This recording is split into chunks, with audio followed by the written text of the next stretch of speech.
Alright, here we go. This one's cracking now. Lighting's a bit off. Right there. Alright. How's the boom mic? What's going on? This guy, we've done how many podcasts and he still doesn't know how to get on his own Facebook. He's asking me what a hashtag is. He's asking me how to tag people. What is it? And he's a guy who's got a vlog now. How do you feel about that? What is a hashtag? A hashtag is a thing with like the little number sign. And it actually can draw people in. If they click the hashtag, they can find it. Hashtagging, you should learn about it. Hello Periscope, hello Instagram, hello GoPro, hello everyone. Steve has not figured out Facebook yet, so we are not live on Facebook. No, you're not publishing. You need to go live. That's what I Here. pressed. No. Yeah, live video. There we go. Hey, now we're in, son. Boom! Big man. All right, we're going to start by telling you on this wonderful Friday morning, we had another edition of the Playa Premier League. We came out very slow this morning. I don't know, we had an ownership call for Mallorca. They said the audio is horrendous. We have a boom mic in. It's supposed to be amazing. Oh, this is the struggle. I can just unplug it and go for it. Yeah, Maybe it's picking up all sorts of stuff. How's the audio, peeps? How's the audio on Facebook? Let us know. It's scratchy. It's scratchy, so maybe we'll just pull this out. Try it. Are you guys near a beehive? All right, how about now? Can you hear me now? Good. Sounds good. Sound is good. Sound is good on Instagram. It was just my phone apparently on this thing, so if you have that, don't buy it. Did you have it on that app, though? Yeah, I did have the app. I downloaded the app. It's my first time playing with it, but all right. So we had an ownership call with Mallorca this morning, and then which we'll talk about. But then we came out to the wonderful Playa Premier League, which you can see behind us. This is the scene. Monday, Fridays. We play a weekly pickup game here. It is invite only, but maybe we'll do a special Two Dads edition where we have some people come out. What do you think? Yeah, why not? Maybe We you do tryouts. You have to show us a bit of your ability, a little bit of skill, and maybe we'll draft you. So we went down 5-0. We play the French. Every Monday and Friday. We went down 5-0. They had an Highlights. Do the highlight point. Highlights. They had Highlights here. what do we have? An own goal, a deflected goal, and 3 long shots. We're down. Yeah, 5-0. down 5-0, and then Gave them final a score sniff, Gave them a sniff. And 8-5. Did not concede a goal after that. The boys turned it on, cracked away. Some good performances. Did you score any today, Nashi? Or did you play more of a connecting role? I just, was happy to be out there. Yeah. Not embarrassing myself too much. I was setting that question up so I could say I scored a hat trick. Oh. Well done. Still makes me feel good. It does. It should. All right. Well, we are taking any questions. Steve, do you want to talk about Tottenham a little bit before we crack into the weekend? If anyone cares. Yeah, No, people care about Tottenham. It's your boys. We had a tough one yesterday. You gotta love it when people park the bus and you can't break through, and then they hit an absolute Worldy. belter. What's his name? Aubameyang or whatever.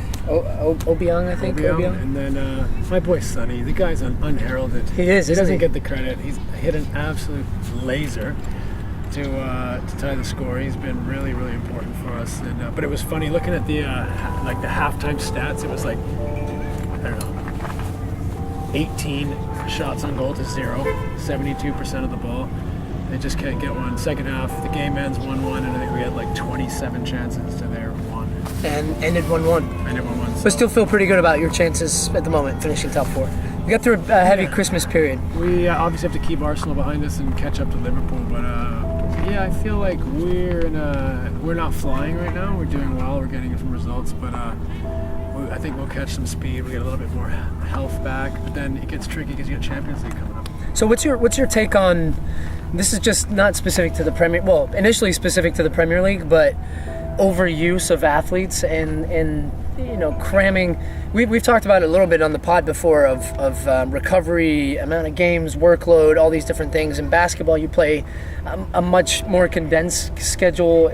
You're playing every couple nights, but you would say it's not the same physical wear and tear as as a soccer match, and Pep was saying that we're going to kill these players the period that you put them through, and then thinking that majority of those players are then going to have to go to the World Cup. Do you think it's time to introduce a winter break in somewhere like England? I do, or maybe 2 breaks either side of the winter break. So do you know what I mean? Like the winter break is such I think a financial bonanza for the league. With all those games crammed in, people off on their holidays, there's so much consumption of the sport that it's actually, makes a lot of sense to have all those games. But I think you need either a break before, after, or a week off, either before and after. To kind of make the season a little more manageable. I think the pressure is so high, the amount of games, and to throw a bunch in the middle of the fixture list like that is crazy. And then these guys go to the World Cup. No wonder, some England of them are injured or someone struggled and haven't played their best. It's one of those things that I think that definitely needs to be looked at. But financial, Christmas period, and it's the only league really going, the main major league going, right? Financial priorities always win out, so it's a matter of how can you mitigate the risk. And I think the NBA's done a good job this year. They moved the season up a week, so in effect training camp started a week earlier, and just that made the schedule lighter, which is crazy to think about, but it does. It gives you an extra day a month to put in there, so it's taken away almost all the 4 and 5 nights. And I think that would be fantastic if the Premier League could add at least a week, maybe 2 weeks in the season where it was off and clear and guys could go away. I think you could do it in January though. You could get through that Christmas period, starts today. Yeah, maintain the holiday tradition. You could still cram a few games in, maybe spread 1 or 2 of them out, because I always felt playing on Boxing Day and then you're playing on the 28th and then the 1st. 3 games in 7 days, and then let's crank through that, get all your games in, take a little break at the start of January, and then get going again. Even a week just to go and relax, get in the sun, go to Dubai, go to somewhere warm climate, and just recharge those batteries, and then come back better for it. I think you'd see great results. I think the NBA's done a great job with that this year to spread it out a little bit. You are there a week earlier, but it's taking the load out, and the NBA, they get, if you win it, you get 3 months or so. If you don't make the playoffs, you have 5.5 months. The Premier League players, they get 6 weeks. Holiday. Crazy. So, they have a little bit more leeway to do so, but I think the Premier League would suit themselves well to try. If they're going to cram in the games, then cram in some breaks. Yeah. Why do you think? Because I've noticed there's the sporting trends, at least with viewership and participation. Basketball continues to be on the rise. TV ratings are up. Soccer ratings across the board are up. The participation levels in soccer. I think those are kind of the two. Trend. I don't want to say trendy because basketball has been trendy for a while. Worldwide soccer has been trendy for a long time, but especially in the United States, the interest is growing. Why do you think a younger audience is attracted to that, and still so engaged within the NBA? Do you think it's down to stars? Do you think it's the product on the court? I think all those. I think the NBA, first of all, you have 5 guys on the court, so you get to know each player better. They have no helmet, mask, or hat. The NBA has made it a priority for 40 years to market their stars. The NFL doesn't market stars; they wear helmets. Sure, they have a big tradition, but I think there's a much more of a affinity for the personalities and the star players. I also think that marketing your stars and having star players lends itself to social media. Mm-hmm. So the young generation, they're going to consume the vast majority of their content online or on their phone, and they're going to have much more access to NBA players, or they're going to know them much better and then want more access to them. And NBA players and the league have been great as partners of supporting each other in that respect.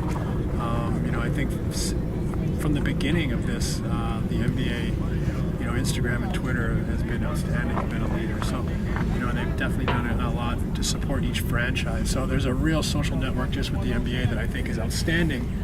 And I think they do it better than any other league. I actually I'm a little disappointed in the Premier League as far as their social media. Yeah, I would agree. And actually, Major League Soccer, even though TV ratings they're not massive, they have grown incrementally. But I would say they made a real concerted effort a couple of years ago, 2-3 years, to be very digital, forward-thinking, clipping clips instantly, getting them up on Twitter, Facebook, Instagram, and have attracted a young audience within MLS that. Is way better than the Premier League. Yeah. Social media, access to footage. I don't see the Premier League's handles putting any clips, highlights. No, because they're so concerned about rights.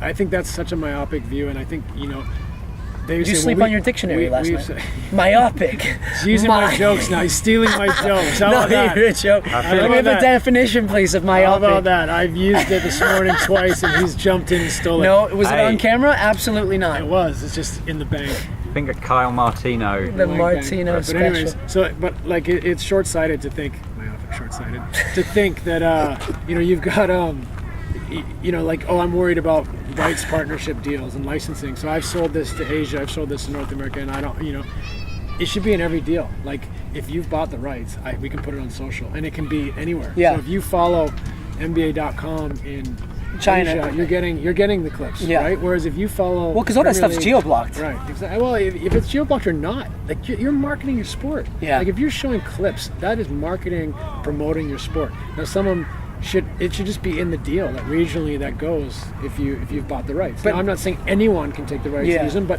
why is the Premier League not showing clips on social media? But I would counter that in that, is the Premier League's product so strong that they don't necessarily feel that they need that, right? Because in every country their rights are continuing to go up exponentially. So let me just say this. So if they're so strong, what place are they in the United States? A massive market. The Premier League? Yeah. As far as soccer, they're the top. No, as far as all sports.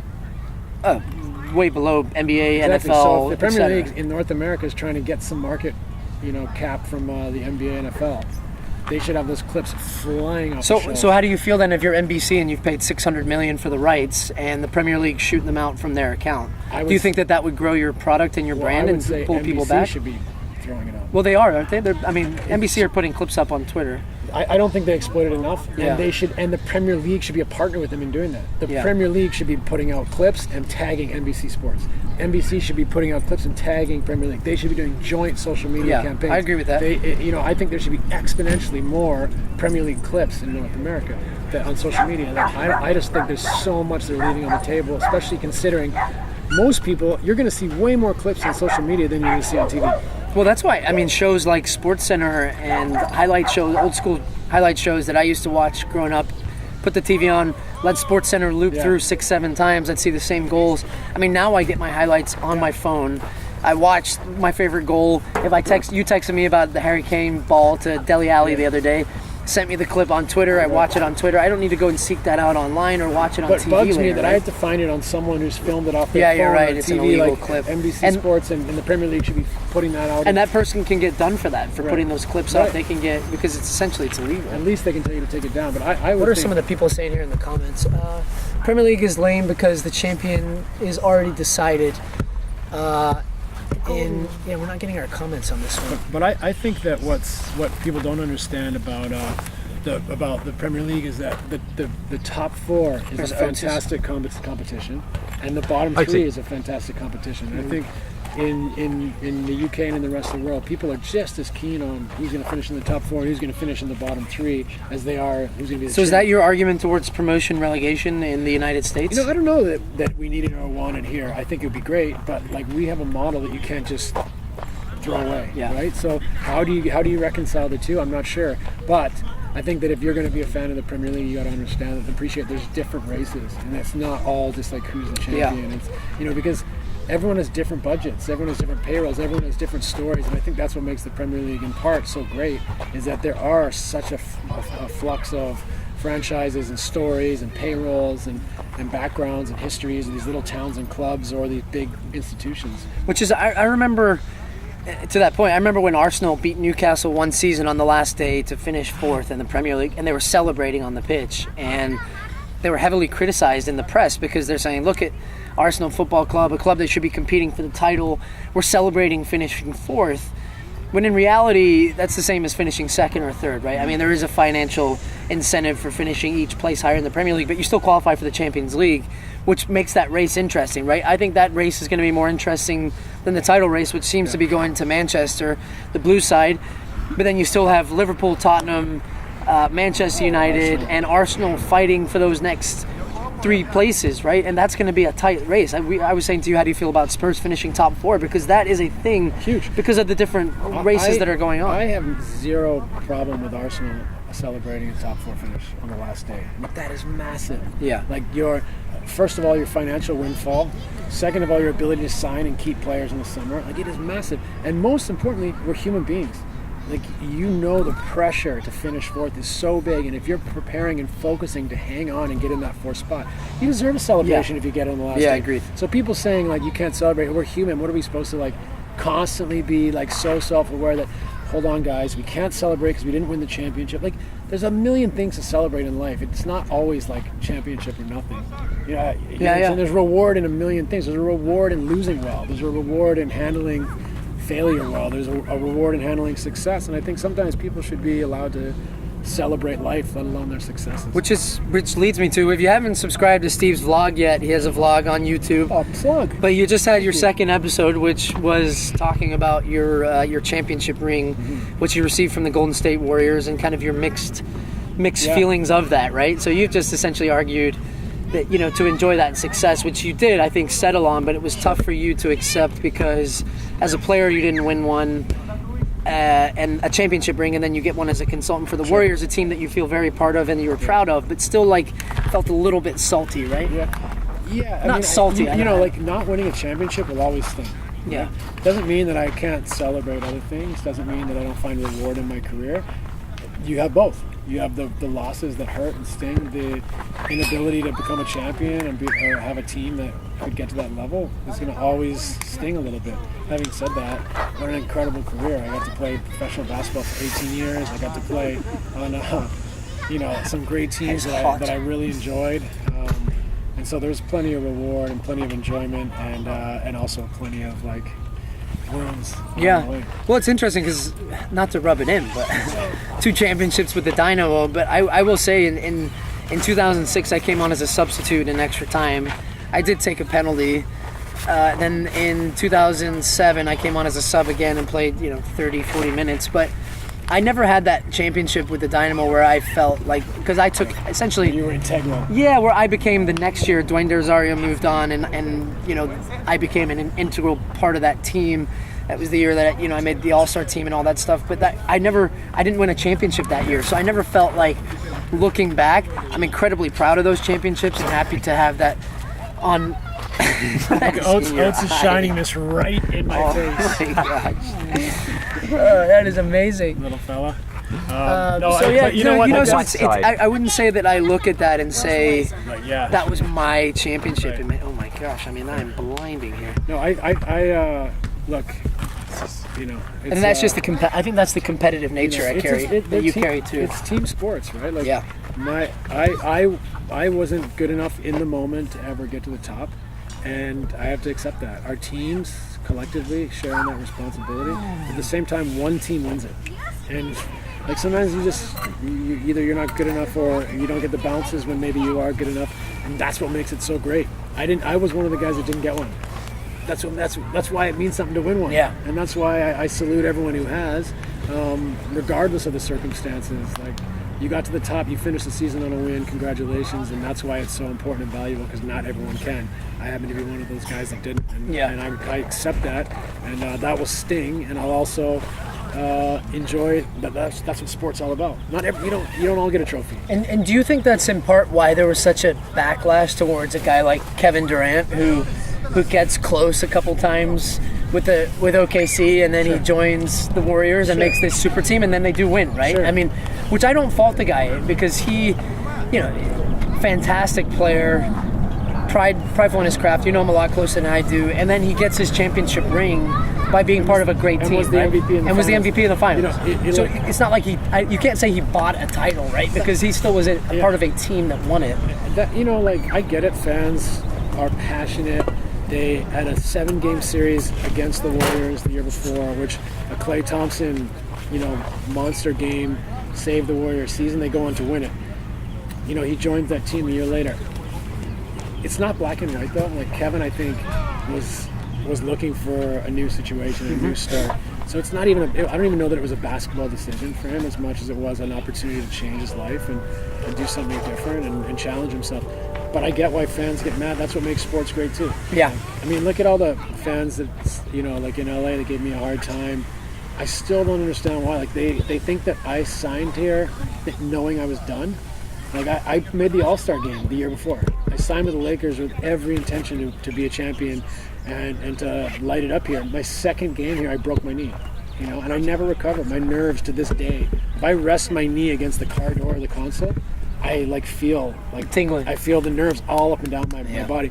It changed my life breaking my knee, that joint. And so I don't, you know what I mean? But fans are like, he knew he was done. He took the money. I'll never understand. I worked out twice a day for 2 years because I just wanted nothing more than to compete at the highest level and do my best again. I've never worked as hard, and I would say I'm one of the hardest working basketball players there is, because I had no job if I didn't have that type of work ethic, because I'm just not big enough, strong enough, or athletic enough to compete at that level. But that's a narrative, and a lot of people jump on with that, and that makes sports great too, right? Take some heat. And I remember telling Steve Kerr, because I consulted with him before I signed with the Lakers, I could have signed for more money with the Knicks and the Raptors, but I wanted to be in the fire. I wanted to play where you're going to be under the most scrutiny, the most pressure. I wanted to play where I had a chance to win, and I came to the Lakers. And yeah, I did get the most fire, you know what I mean? But I don't regret a minute of it. Yeah. That's what I signed up for, and that's what happened, and it went south. And that's life, and that's why sports are great. How tough was that for you mentally during that time? Because it was a different challenge than you faced. I mean, we talked about the mental aspect when you were at Dallas and you were booed and things weren't going your way, and then going back to Phoenix and getting so close to that title a number of times, and then the Lakers after an all-star season and wanting to come into the fire, but then having these injuries, also dealing with, hey, this could be the end of my career. I mean, where was tough? I mean, the some of the backlash from fans, it was a lot of that social media stuff. In person, I never had anyone. I've been in LA 5 years say a negative thing to me, ever. which is social media in general, right? Social media in general. And by the way, also, I got hurt. I came back on my 40th birthday and had gotten a moment where I had 19 points on my 40th birthday and was like, can I get over this? And then I bumped knees with Kirk Heinrich 2 games later, and it threw me. I was a mess, and the season was going down, and the Lakers said, look, we have 3 young point guards. Do you mind sitting down?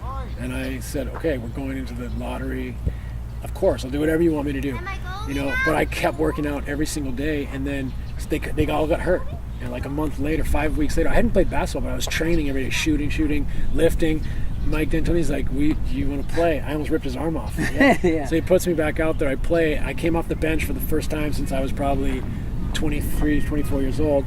And I got a standing ovation in Staples Center. And so, what is social media?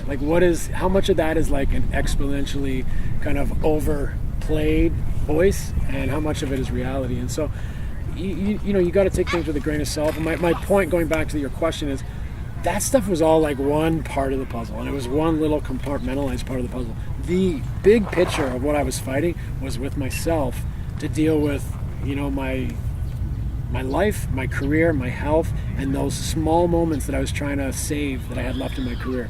That meant everything to me, so much so that it clouded my judgment, and that I was overtraining, overworking, over-obsessed, perseverating. Dictionary, man. Perseverating on big words on today. On the what the task at hand, to try to just save whatever I could, and hopefully not just that year, the next year, and the next year, and see whatever I could get. And anyways, it was a tough time in my life, and the vast majority of the difficulties was just watching my career dissipate as I was fighting with everything I'd ever had to save it. Everyone's sick about enough about me. Let's talk about me. Well. Yeah, I think that's a great story, honestly. And our Twitter went out because my wife tried to call. But I went through the very similar thing. We always lead to talk about injuries here, but because I worked so hard to twice a day, too much, right? And I came back early twice and got hurt. But it's bigger than injuries, right? It's your psychology, your humanity. You're trying to, you've created an identity and a purpose through sport, and trying to reconcile that with how much sport you have left in your body, and how much of that is your whole person, and how can you bring out the rest of your person and your strengths, and transition into a life after that, which is a pod we should probably do one of these days. A full pod. We were talking about that the other day, of just, your journey and your transition into life after sport is similar yet different to mine, right?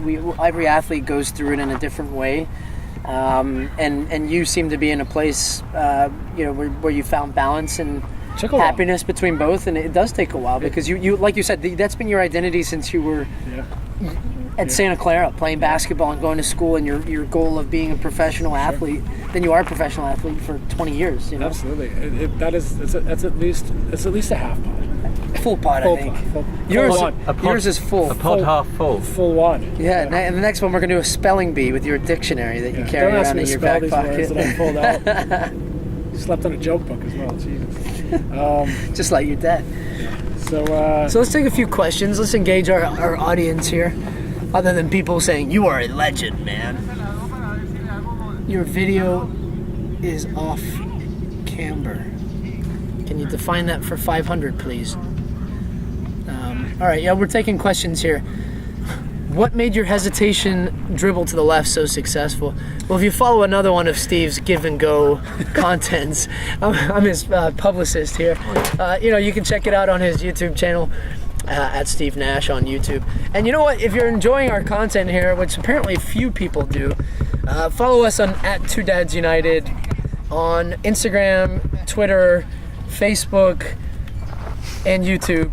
All those channels, you can find us. We today decided to do an impromptu pod with, right behind us was PPL, Playa Premier League, where we play Mondays and Fridays, which I think we're going to put some content out from. we've shot a few clips. You got my goal today, didn't you? Did you get my goal today? Oh yeah. Oh yeah. Nearly hit you with a drone. Oh, I know. Yeah, I came up for a header. MVP of the morning, Playa Premier League, coming from Got Kevin. a hat trick. No, I don't think I was MVP today. MVP. I don't really like to toot my own horn. Who was the MVP? Kevin's asking. Kevin played well. MVP here. Film crew MVP. Yeah. Oates, don't be shy. Say hi. Say your name, your age, school. My name is Otis Holland. I'm 12 years old, and I go to MBMS. What school? MBMS, What's MVMS? Manhattan Beach Middle School. Excellent. What's your GPA? Like 3.8. Well done. What a guy. What do you want to create this year? That's an interesting question. I mean, that's very open-ended. Deep one, yeah. I mean, He wants to create a successful vlog. well, We want to create a great podcast, which we're struggling with. We're pretty similar. We both love being dads. We Yep. want our kids to thrive and have happy families and households. We both love to stay active and stay in shape and enjoy that part of our lives that's kind of been integral since we were little ones. And then the last one is we both like content. We both, for me, I really want to. You have the TV gig, which you're great at, and is a career on its own. And I'm really interested in creating transformative sports content. It's either inspiring, educational, lighthearted, engaging, entertaining, and kind of sharing, my access and insight to a career in sports through content. Which is pretty. This world that we're currently doing. I mean, we've got one Twitter stream, one Facebook stream. We've got a camera back here. We've got Instagram over here, GoPro. I mean, it's kind of. There's no perfect recipe, right? And that's the beauty of it is you can. And honestly, what we're looking for from everyone out there is feedback on this. And what do you prefer? How do you consume your content?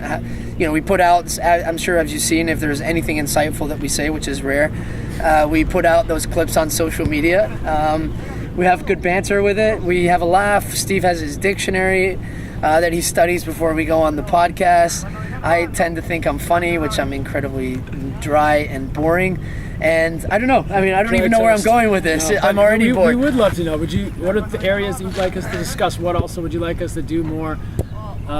Stunts, gimmicks, tutorials, man on the street. Is any of that stuff things you'd want to see, or should we just stick to? Well, we talked about doing a challenge. We talked about doing kind of a soccer basketball challenge.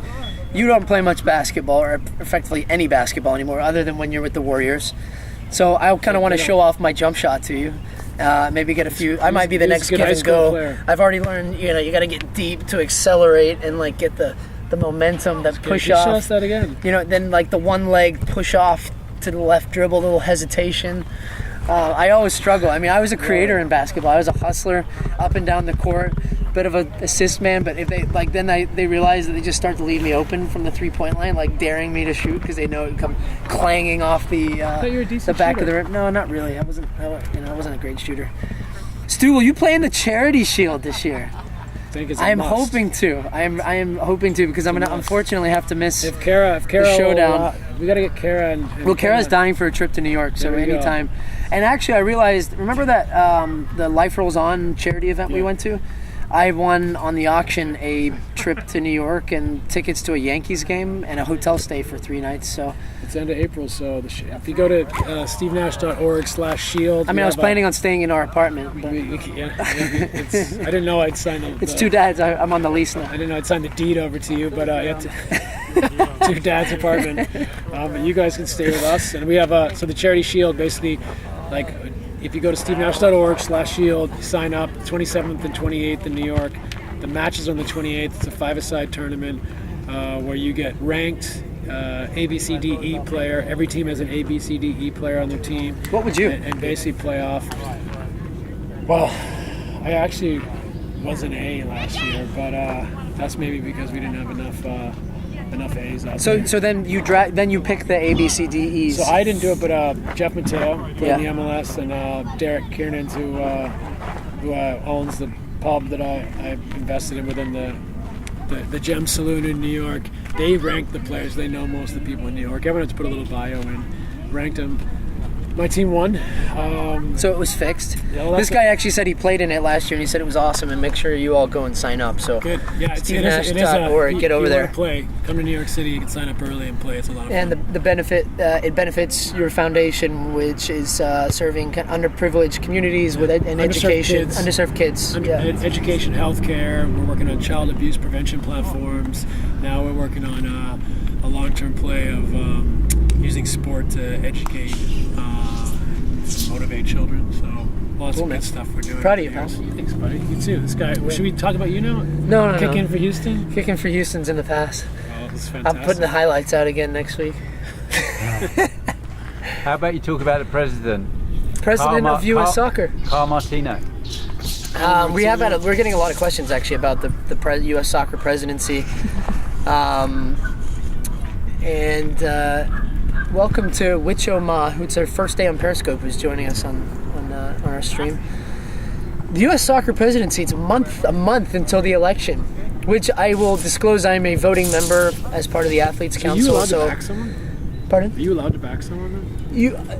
Well, we've made a decision as a council not to publicly nominate a candidate as of yet, and that's because we haven't had a chance to sit down and meet and really go through what each candidate is backing and what they are trying to do and what their plan is, and how they're going to change U.S. soccer. How do they see this position? How do they, what are their thoughts on promotion, relegation, that it being a paid position, transparency, economics? It's a $150 million business you were effectively running, right? As the president and chairman of the board. And So growing business. yeah, and there's 8 candidates. It's an unprecedented election in that we've never seen. That was an oxymoron, and it's Moron. no, that's also not the right use of the term, and essentially means the same thing. Shut up, Steve. I'm moving on. It's boring. You obviously didn't get your dictionary yet. But we're going like this because for some reason Steve's comments aren't the right way. They're vertical. And tennis. How's your tennis game these days? Mixed doubles with Leela. Yeah, we played a little Two Dads mixed doubles United? yesterday. Do you miss your long hair? I want to. Do I miss what? Your long hair. Not at all. I actually love tennis, and I wish I play soccer twice a week, play volleyball, beach volleyball once or twice a week. Try to play tennis at least once a week. I need to step that up though. It's a little bit too brand new every time I get back out there. So I was incredibly humbled playing you in tennis. I played as a kid a lot, and I hadn't played enough, and I was actually inspired to. At some point this year, I want to learn Spanish better. Like I want to take more lessons in Spanish. I want to play more tennis, so I need to find an instructor. I actually found out there's a tennis club right around the corner from me. Oh, really? That I could join. The Marina yeah, Beach Club. There's the courts right here. I know you live close by, so there's courts right here where I see a guy walking. He walks by, on and trains. coaching people with a big bucket of balls, but you're kind of flashy. You'd probably go to the club. Says the member of a club. All right, last couple questions because then I need to get a smoothie. Favorite part of living in Arizona? I love living in Arizona. It was wonderful. mean, the weather in the winter is unbelievable. It's a beautiful state, you know, going altitude rising as you go north all the way up to Flagstaff and the Grand Canyon and all that. You know, it's in a desert and mountain region is fantastic too. It was great. I mean, obviously, it's had some political issues over the years, but some just fantastic people, and I enjoyed overall. I lived there 10 years. 10 years in Arizona. It's crazy. I've already lived in LA 5.5. I'm close. I think I'm 3 or 4. Great place to live. Come join us, Playa Premier League. Hard to beat. All right. I think we're pretty good on me we for can today. knock this on the head unless we see a really Really good one. It's been a joy. An absolute joy. So we can look at us both. Yeah. Well, let's wrap it up. What do we got next week? Can Monday. Get this going Monday. again next week. Friday? Was it Monday? No, it's Friday. Friday. Why am I saying Monday? All right, gonna watch Team Canada today at the World Juniors. Big game. Is it the final today? Is it the final today? I think it is. They won last night in the semis yesterday. It's a big World Juniors hockey. Means a little bit to Canadians. Just a little bit. We get a little excited More than about the youngsters. so hockey's bigger than any sport. Yeah. Yes, it is. But other sports are growing. Basketball is growing tremendously. I think soccer has as well, with the MLS being there. And we have a huge immigrant population in Canada, so soccer's big around the world. So I think soccer and basketball are both raising their profile. Potentially finding out this year as well if the U.S., Canada, and Mexico will host the World Cup in 2026, which would be huge. Huge! Look at it. It'd be absolutely great. All right, lads, thanks for joining us. As always, subscribe to @2dadsunited on YouTube, Twitter, Facebook, Instagram, and I think we have an Apple Pod. Do we have an Apple Podcast app yet? Not yet, so I'm completely lying. Thank you for joining us, Have a good guys. weekend. Peace out. See you guys. Peace. See you soon. See you late. Laters. Finish. How do you hit finish? Ending live video. We have to publish it. Oh, that was a fancy sound. That kind of stuff. How was that, Otis? What did you think? Enthralling? You did well. At first, I thought you had to hold this up in the air the whole time.